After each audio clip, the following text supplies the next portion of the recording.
and welcome to Property Question Time. This is your show where we put our property experts to task answering your questions. I'm Stephen Galpin, and joining me today are Sabina Thorpe, property developer, co-founder of Refurb-ed, property education providers. Welcome to you. Thank you, Stephen. And joining Sabina is Bobbie Jethwa, CEO and Director of UK Property Agents. Welcome to you. Hi, Stephen. Hi. So you found time to come into us after your lovely holiday in South Africa? Yes. Managed to get back in time. I'm glad you found a window for us. Yes. So anyway, let's get straight on with the questioning. Sabina, you're going first this time. I have a large HMO and, like many others in the business, have been caught out with ever increasing heating and energy costs across the board, which are all included in the rents. I'm sure there's quite a few like this. However, these contracts will soon be finished and I will have the opportunity of revisiting how I charge for heat and energy. Can the experts advise me on any suitable system of metering or monitoring usage which will negate this problem if these rises reoccur? And I mean, I know the difficulties with this. I've seen this in various buildings I've been involved with. You know, somebody will complain like mad about the heating costs, and you walk in, they've got heating full on the windows. The window open. Absolutely. Typical Stephen. Yeah. Anyway, come on, then, give us your expertise on this. Yes, of course. So you have a few systems, a few heating systems that's out there, such as Nest or Hive. Now, these heating systems that have a swap you can download to your phone. You can monitor the energy usage, and you can really also set the temperature as well. So, for example, set the temperature between 17 and 25 degrees. So you have that. In terms of meters now, you do get really a lot of pay as you go meters now, such as hetero meters, or if you speak to your energy supplier, they can supply you with a pay as you go smart meter.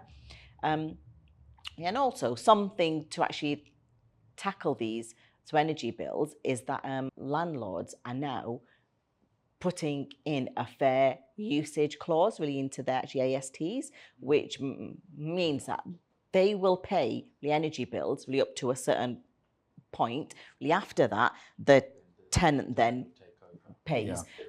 Which is great because then the tenant closes that window, you see, Stephen, and turns their heating down. Well, it is till you have an argument about the level. That's true.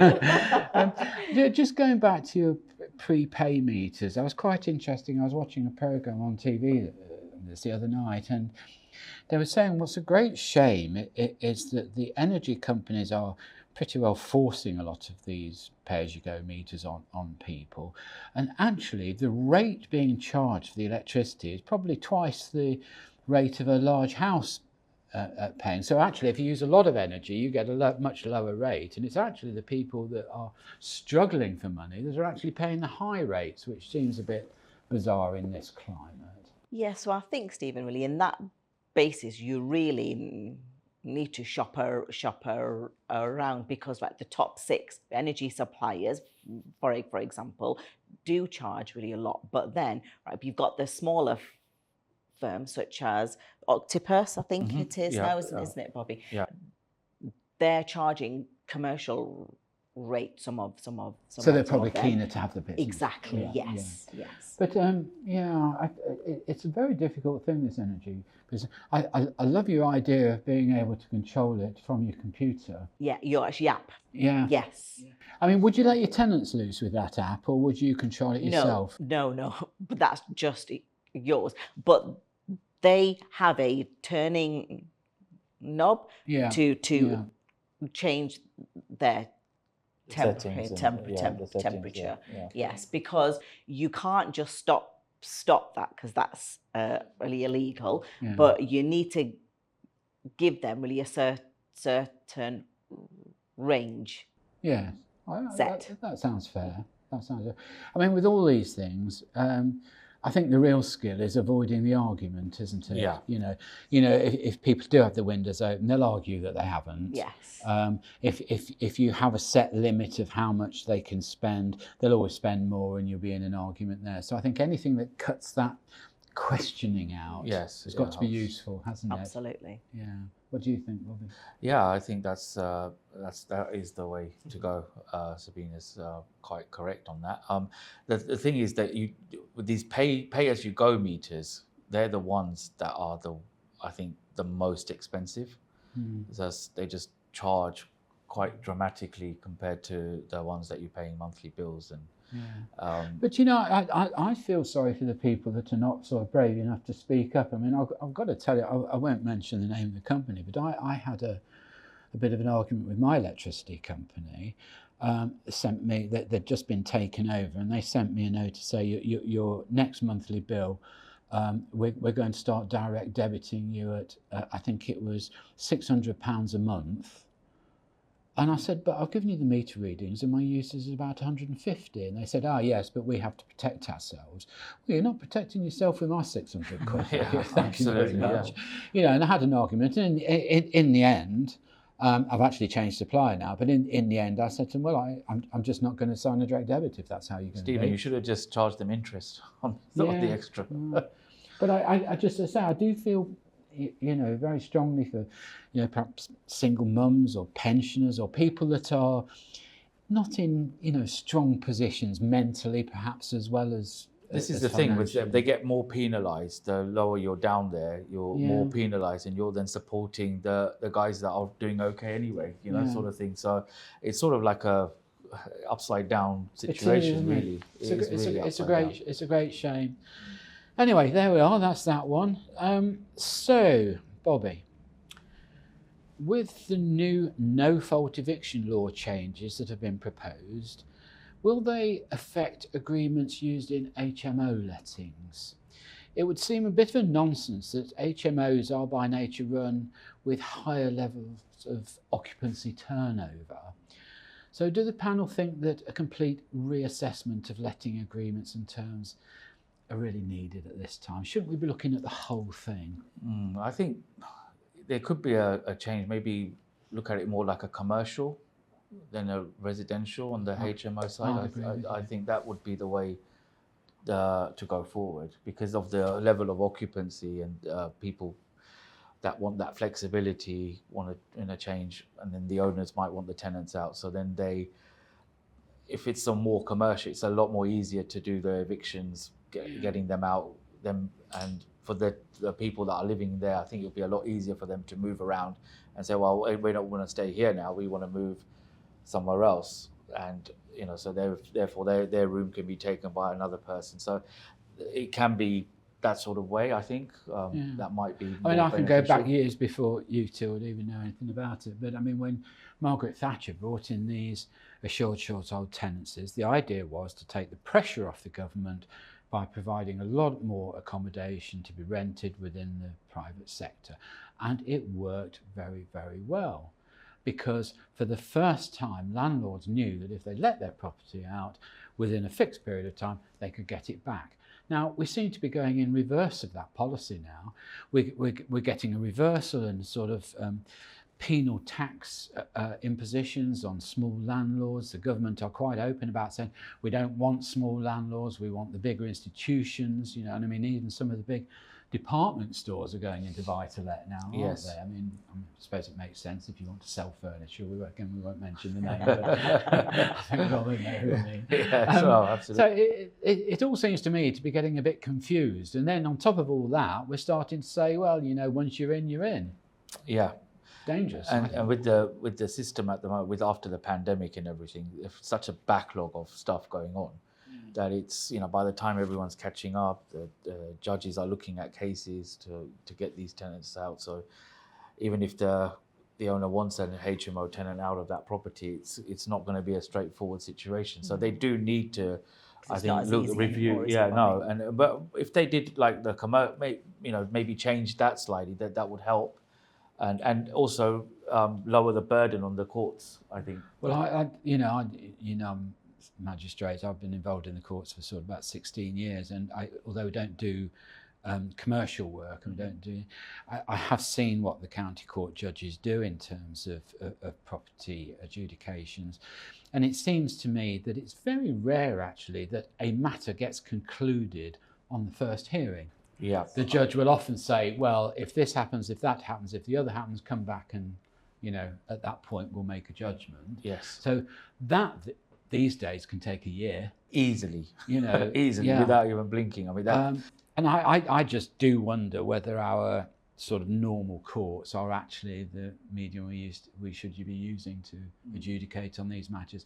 I just think we need a whole clean up on the rental market. I think, yes. So I also think that the government need to back the landlords, because at the end of the day we live on a small island, don't we? Yeah. There are shortage of houses.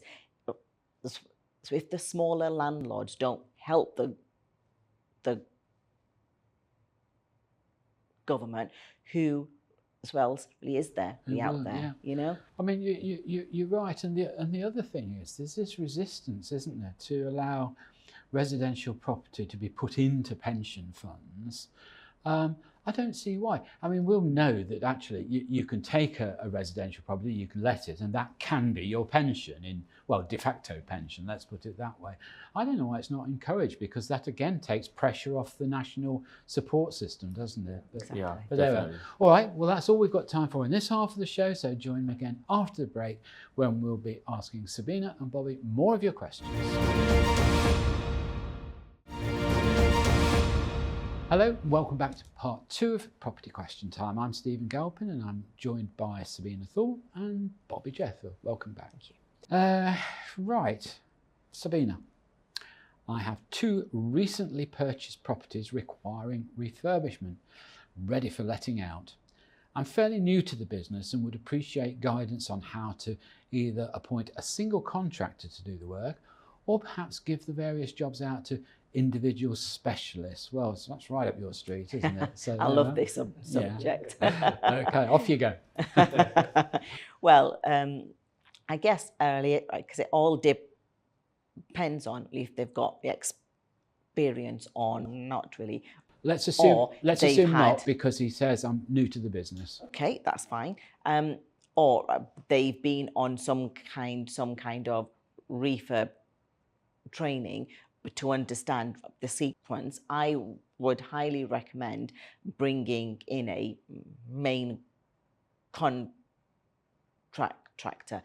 That means that one builder looks after everything from beginning to end. Because really, if you bring in a plumber, a sparky, a joiner, etc., then you need to actually understand the sequence of works, and you need to understand when to bring in really a particular trade.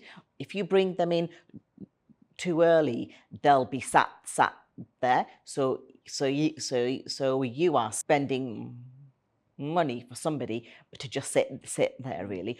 Or as you know, the tradesperson will say, "Yep, I will be there on a certain date at a certain time," and but they don't turn up, do they? No, whereas the main contractor will bring all of the trades in as and when they need He'll coordinate the whole job, won't he? Yes, exactly. Should do. Yes, they should do, yes. And really, I guess when you are looking at that, really, I guess really, I would just like to share really a tip there, really, is to really always check their work. Really, I would say look at 2 of their sites. Have a look at a site that they are working on currently, because then you can see, early, is it a clean site? Do they tidy up after themselves, or is it a trip hazard? Because a clean site means clean work, or a messy site could mean messy work. And then the second site is that you do is check their work really after it's been completed, to check all those finer Details, yeah. details. And I think the biggest one you will find really is in the bathroom. For example, really, if you have a look in between the tiles, really is all the grout there. Really, is it missing? That's a good, or around the shower tray, Yes. the gaps in their sealant, or is it actually overlapped? Because really, if it is, that means that over time, water will penetrate that, causing damp, and then the tiles to fall off, or a leaky ceiling as well. I think you make a very good point, because it's not just the work on the day or during the project, it's what happens if it goes wrong. Absolutely. Will they come back? Do they have care about their reputation? Absolutely. There's a lot to consider. There is. The other thing I would say, Sabina, is what about, is there a simple or straightforward port of call you can make to see what certificates or insurances any particular trade needs? I'm guessing with a single contractor, he will have an all-encompassing trade policy, will he not? Yes. But if you do bring in an electrician, don't they have to have a separate certificate and that sort of thing? Yeah. Yes. They all need to have certifications, and also cover just in case something goes wrong. But feel free to speak to them and say, look, am I okay to see your certificates, etc. Yeah. So none of this, it's in the post, sir? Exactly, none of that, Stephen, no. Okay, you don't want to lovely. accept that.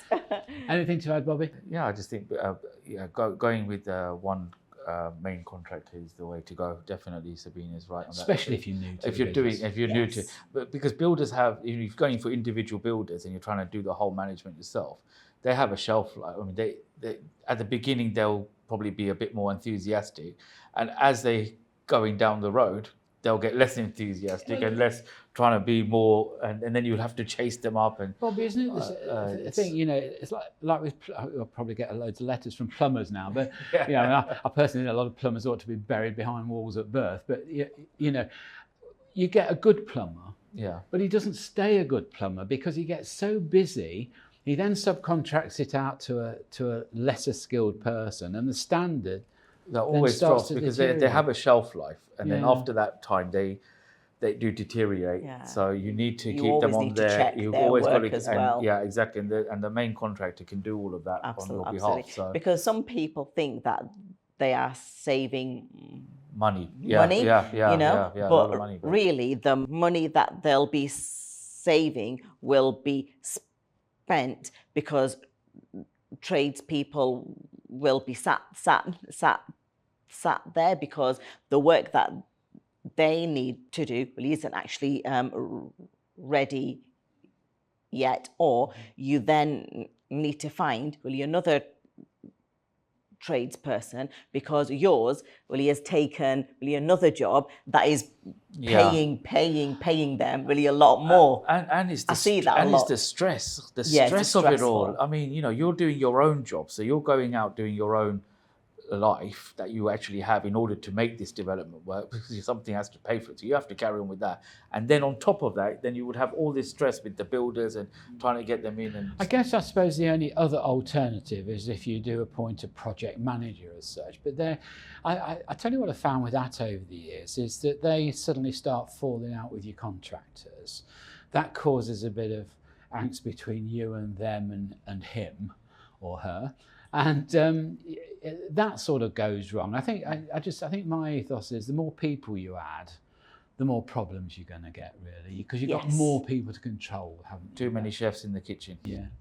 All right. Okay, Bobbie, your question, final one of the show. Given that rents seem to be rising significantly nationwide, do the panel think that as they overtake the cost of mortgage repayments, it will cause a surge in house sales and purchases, or will deposits remain the restricting element? I think it will. Yeah, I think there will be that surge in people buying more. I think that's the way the market will go with all the tenants. Once there's a lot more rent going through, then the people will obviously see that, okay, we can start buying. The only restriction is obviously with the first time buyers and that with their deposits. So that could be a problem, because you got the first time buyers are going to probably sort of struggle to get on the property market, on the property ladder, and the investors that are seasoned investors, they will carry on buying, and they'll be the drivers of the property market. The crash of 2008 to 2010 and 2011, I suppose, wasn't caused by us. It wasn't caused by any defaulting on mortgage terms here. It was caused in America, with American finance companies packaging up mortgages, trying to lend money to anybody just to swell the numbers and get more for the portfolio. It wasn't our fault, but it rubbed off here. Yeah. And I can't see why we can't go back to 95 or 100% mortgages, especially for first-time buyers. They're not going to buy these properties with the idea of defaulting. It's their home, it's their life. They have to do the stress test on them, and I think the stress test should then give them the surety to give them a 95 to 100% mortgage, because then they can afford to pay that mortgage, so they don't need a massive lump of deposit to put down, like 10, 15%, 20% in certain cases. Do you know what? I think it all went wrong when the building societies decided they wanted to turn themselves into banks. Mm-hmm. Yeah, and we've lost that really specialist lender, haven't we? The building society manager that knew more about you than your you name. Yeah. Yes. Yeah. He knew all the industries in your area. He knew whether you'd got good job prospects or not. And then on top of that, he'd give you a chit of paper that said, righto, well, we should have a bit of money for you in the sort of December allocation. So let me see you save a bit in between June and December, and come back then and give you a little bit of paper to, the big house builder, whoever it is, and they were delighted to take that sort of promissory note. It's your digital. Yeah, it's your digital footprint now. That's the driver is. It doesn't, it's what you do on your credit score. But it's all gone now. Yeah, it's all gone. Yeah. And on that sad note, we're going to end the show. So, Sabina Thorpe and Bobbie Jethwa, thank you both very much for coming in today. Really appreciate your advice and your assistance. I'm sure our viewers do too. I'm Stephen Galpin. I look forward to seeing you next time on Property Question Time.